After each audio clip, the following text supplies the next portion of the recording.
Bienvenidos a los debates de Europeia Televisión. Es martes 24 de enero de 2017. En esta jornada vamos a analizar el discurso de Donald Trump en su debate de investidura como 45 presidente de la Casa Blanca. Y para ello contamos con José María Periedo, catedrático de Relaciones y Comunicación Internacional de la Universidad Europea de Madrid. Bienvenido. ¿Qué tal, Rosa? Y también con Javier Fernández Arribas. Él es veterano periodista, además de director de la revista Atalayar, entre dos orillas. Bienvenido también. Encantado, muchas gracias. Pues ya que estamos hablando, lo primero de todo, vamos a hacer ese primer balance de ese primer discurso del ya presidente norteamericano, Javier. Trump es Trump, no engaña a nadie, y quienes alguna vez habíamos pensado que el poder, el establishment de Washington podía temperar en algo lo que eran sus provocaciones electoralistas, resulta que no, que va a cumplirlo. En el primer discurso él se olvidó de la solemnidad, del protocolo, de la repercusión y se dirigió a los votantes. A esos votantes, esa clase media trabajadora que se ha empobrecido por la crisis, sobre todo de la zona norte industrial y siderúrgica y de la América profunda, e hizo un discurso, una demagogia, y sobre todo con una serie de ataques a lo que es la clase política bastante duro, ¿no? O sea, yo creo que nos sorprendió a los que ya, por suerte o por desgracia, sabemos que Trump es Trump y le importa muy poco cualquier tipo de protocolo, de convencionalismo, ¿no? Y luego la palabra populismo, ¿no?, que ha entrado en la Casa Blanca, es decir, esto del discurso electoralista al que se refiere Javier, que efectivamente durante la campaña se vio esos mensajes populistas del America First, pero sin concretar, materializar cómo, es decir, no, vamos a volver a repatriar las empresas, vamos a volver... Bueno, pero sin proyectos concretos, o sea, discursos muy fáciles, muy populistas, que volvió a repetir en ese discurso, en el que yo además sí que destacaría que no reconoció los logros, no ya de su predecesor, que no le va a dar ni le va a negar el pan y la sal a las presidencias de Obama, sino de la propia trayectoria de la historia de la democracia de Estados Unidos. Es decir, ahí no hubo referencias ni a los valores, ni a los principios, hubo referencias exclusivamente a esos votantes y a esa América primero y antes que nadie. Llamaba también muchísimo la atención no solo sus palabras, también los gestos que tuvo él, los gestos que tenía la familia, los gestos, por ejemplo, de la que podría ser la primera mujer norteamericana, los gestos de Hillary Clinton ante este discurso de Obama. Los gestos contaron mucho. Él ha estado durante 14 años dirigiendo y presentando un programa de televisión que es lo que poco a poco le ha ido aupando y creando esa red de seguidores. Y él conoce perfectamente lo importante que es un gesto, lo que es una puesta en escena, lo que es un giro, cuando él levanta la mano y pone así, o tuerce el morro, iba a decir. Sí, el morro. Con todo mi respeto. Y entonces sí, él utiliza la puesta en escena y los gestos son de un caballero muy autoritario, de alguien que va directo a lo que le interesa y lo demás lo desprecia, y que no va a tener en cuenta, como decía José María, ni principios ni valores, por ejemplo, de los republicanos en lo que es el libre comercio, porque ya está tomando decisiones de proteccionismo económico. Y son además gestos pues, que no tienen, que tienen un efecto demoledor, ¿no? Es un efecto de incertidumbre, generan un efecto de preocupación en la sociedad internacional. Es decir, yo creo que la firmeza del presidente de los Estados Unidos en momentos puede ser necesaria, como la puede ser la de cualquier dirigente, pero claro, en una situación en la que nos ha planteado un país que no se corresponde con la realidad. Oiga, un país que está en crisis, un país que está deprimido, un país que está asolado por el crimen, pero ¿de qué país estamos hablando? Si es un país que ha recuperado la senda del crecimiento económico y ha reducido el paro hasta niveles que ya los quisiéramos tener en España, ¿no? Hablabas de la familia.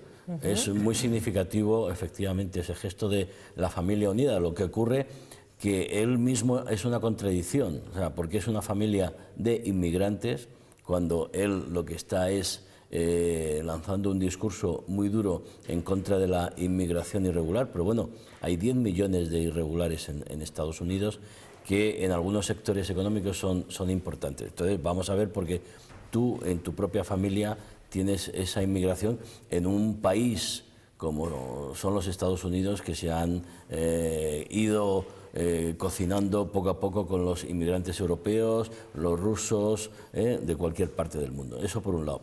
Y por otro, el gesto de que, hombre, un multimillonario desde la Quinta Avenida es el que pretende salvar de la miseria la carnicería, dijo, que vive Estados Unidos, ¿no? O sea, en cuanto a droga, criminalidad, paro, miseria, infraestructuras caducas. Hombre, yo creo que en ese sentido hay un beneficio de la duda de que un multimillonario, sobre todo un magnate como él está haciendo los negocios, pueda dirigir de esa misma manera una nación como los Estados Unidos. Las mujeres, primero las mujeres en marcha, salían ya, bueno, pues esas primeras manifestaciones de ellas, pero no solo en Estados Unidos, Londres, París. Incluso aquí en España, bueno, pues las mujeres se manifestaban en contra de este presidente, el nuevo presidente. A él no le ha temblado el pulso, de hecho ya ha empezado a firmar las primeras medidas. ¿Qué os parecen estas primeras medidas que ya ha firmado? Hombre, pues las primeras medidas que yo creo que hay que resumir, ¿no? Con la primera simbólica, enormemente simbólica, que es el frenazo al Obamacare, que es el gran logro progresista de Obama, del Partido Demócrata y de estos mandatos anteriores, que yo creo que, es decir, el Obamacare no es la Biblia, es decir, se puede estar a favor o en contra y naturalmente hay posiciones que se han planteado de esa manera y eso hay que entenderlo, pero hombre, evidentemente es una medida de carácter muy electoralista, ir justamente contra lo que es el buque insignia, ¿no?, del progresismo en Estados Unidos, que es la firma del frenazo al Obamacare. Y el segundo, pues es salirse del acuerdo transpacífico. Yo ahí, Rosa, te diría que estamos en una situación verdaderamente asombrosa. Es decir, esto me recuerda históricamente pues a la retirada que hicieron los americanos de la Sociedad de Naciones que ellos mismos habían creado, bueno, no retirada, pero no llegaron a entrar después de la Primera Guerra Mundial, en fin, algunas, vamos a decir, incoherencias de la política exterior muy notables, pero entre las que estas yo creo que se encuentra. Es un cambio rupturista y de consecuencias económicas seguro muy importantes. Sobre todo porque habrá que ver, oiga, el Obamacare se quedó en la mitad de la mitad, pero daba cobertura a 20 millones de norteamericanos que antes no lo tenían. Es verdad que eran las aseguradoras las que tenían que hacerse cargo y no, porque tanto no los laboratorios hospitales eran los que sufrían. Bueno, oiga, si usted deroga el Obamacare o por lo menos insta a las cámaras, al Congreso y al Senado a que empiecen a dar esos pasos para que eso se elimine, ¿cómo va a cubrir usted a esos 20 millones de personas? Esa es la primera pregunta que yo me hago. Oiga, sus decisiones tienen consecuencias. O sea, no está usted ya en un plató de televisión ni está manejando Twitter. Lo que usted decida afecta a millones de personas. Y no solo a norteamericanos, sino también del resto del mundo. En el tema comercial, lo que ocurre es que ahí la señora Clinton en campaña había dicho también, José María, que ella, si eso perjudicaba al trabajador norteamericano, no estaría de acuerdo y lucharía contra él. Yo, en cualquier caso, creo que ese tipo de tratados, sobre todo teniendo en cuenta el auge de China y cómo China se está haciendo con el mando de la economía mundial. China tiene el 60 y tantos % de la deuda norteamericana, con lo cual es un dato muy a tener en cuenta. Vamos a verlo. A mí me preocupaba ese tratado y me preocupa el tratado que se estaba negociando con Europa, porque ese tratado, por mucho que alguien piense si transgénicos o no transgénicos, era muy, o podría ser muy beneficioso para Europa y sobre todo para España, ¿no? Y además hay que tener en cuenta también hay una cosa, Javier, que señalas.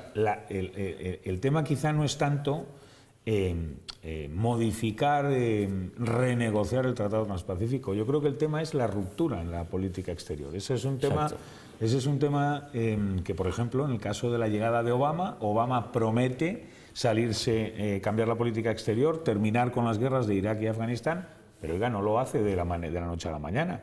De hecho, mantiene al secretario de Defensa y lo que hace es reorientar la política exterior, pero sin abandonar los compromisos. Bueno, yo creo que la llegada de Donald Trump en ese sentido, Javier, es absolutamente rupturista. Es decir, yo llego aquí, voy a hacer lo que he dicho que voy a hacer y lo voy a hacer, además, porque estoy acostumbrado a dirigir y voy a dirigir el país como dirijo, como tú decías, mi empresa.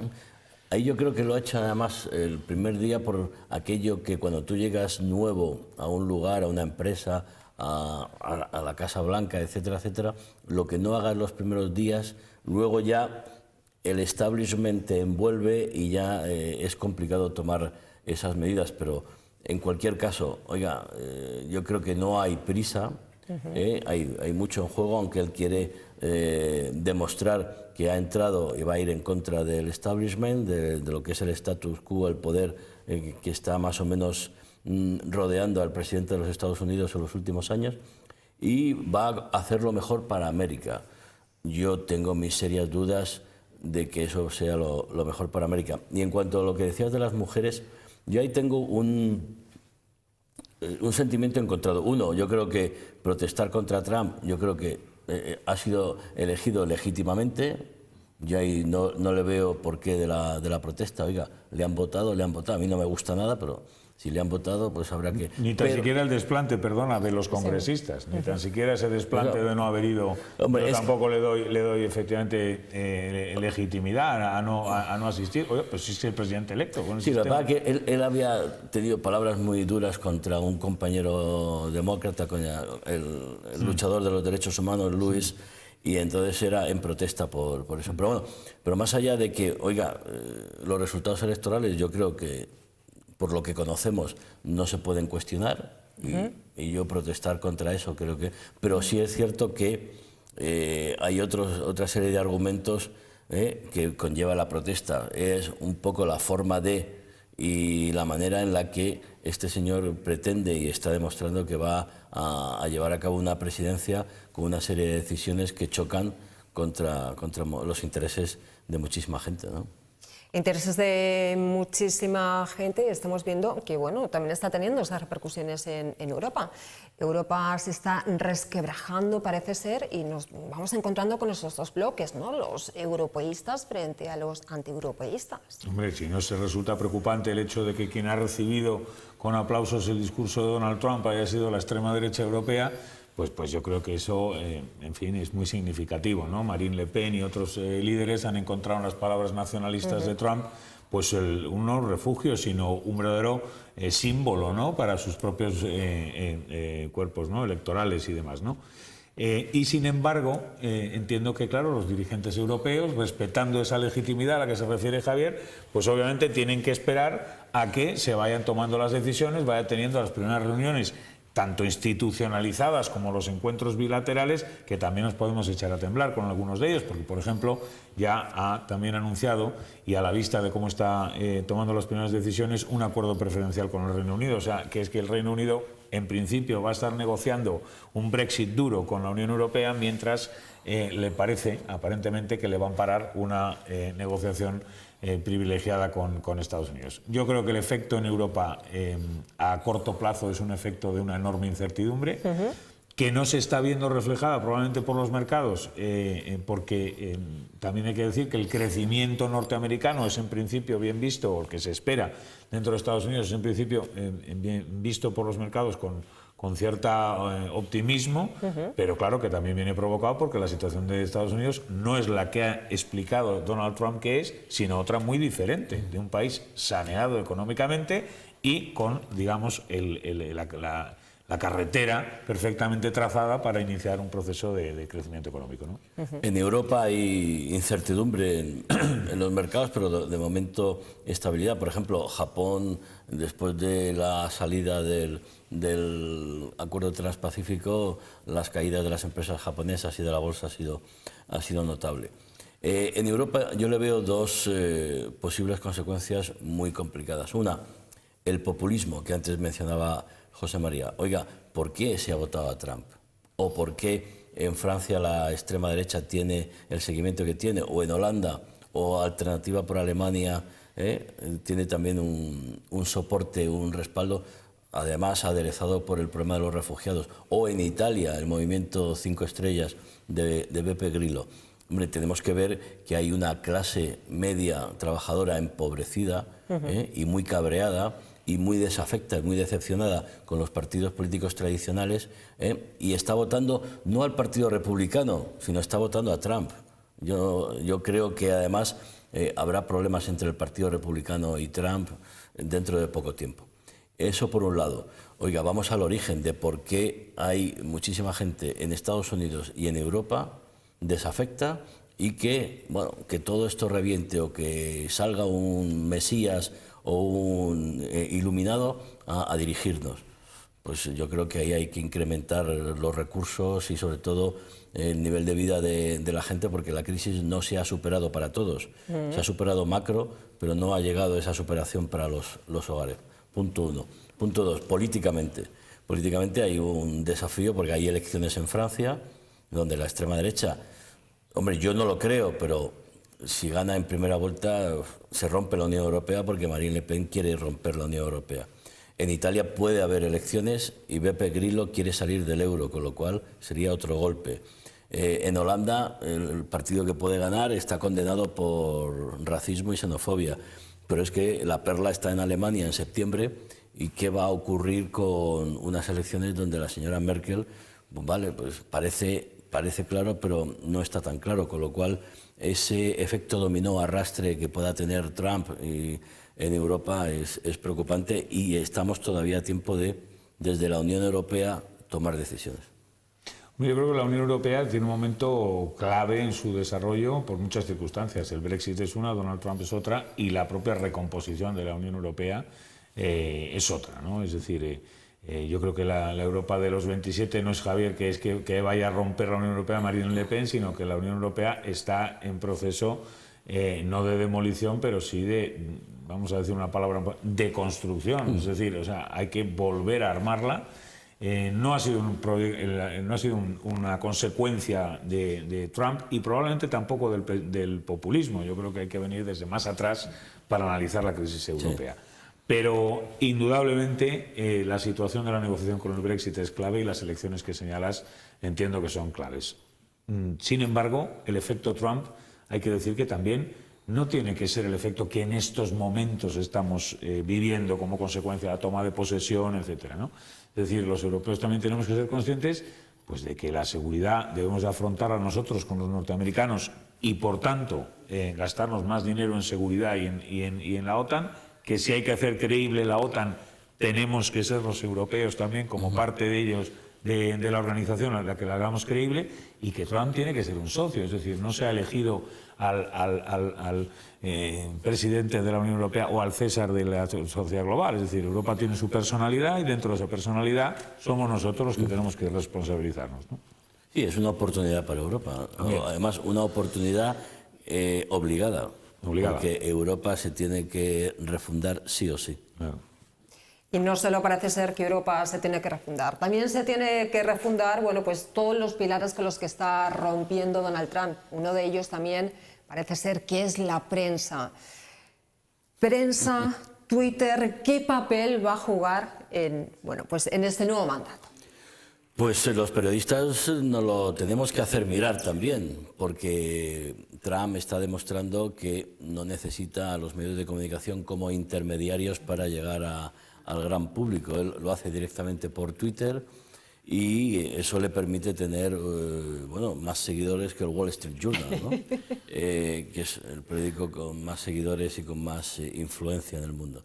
Bueno, tendremos que, sobre todo, reflexionar sobre el periodismo que estamos haciendo, los contenidos, la militancia en uno u otro partido, y sobre todo creo que el periodismo debe reflexionar de que debe estar al servicio de los ciudadanos, con una línea editorial clara, sin ningún tipo de ambigüedades, pero sin mezclar intereses políticos de algunos personajes determinados con lo que son el derecho a la libertad de expresión, el derecho a la libertad de información y, sobre todo, la necesidad de que la sociedad esté lo mejor informada posible, porque es una de los pilares básicos del sistema democrático, ¿no?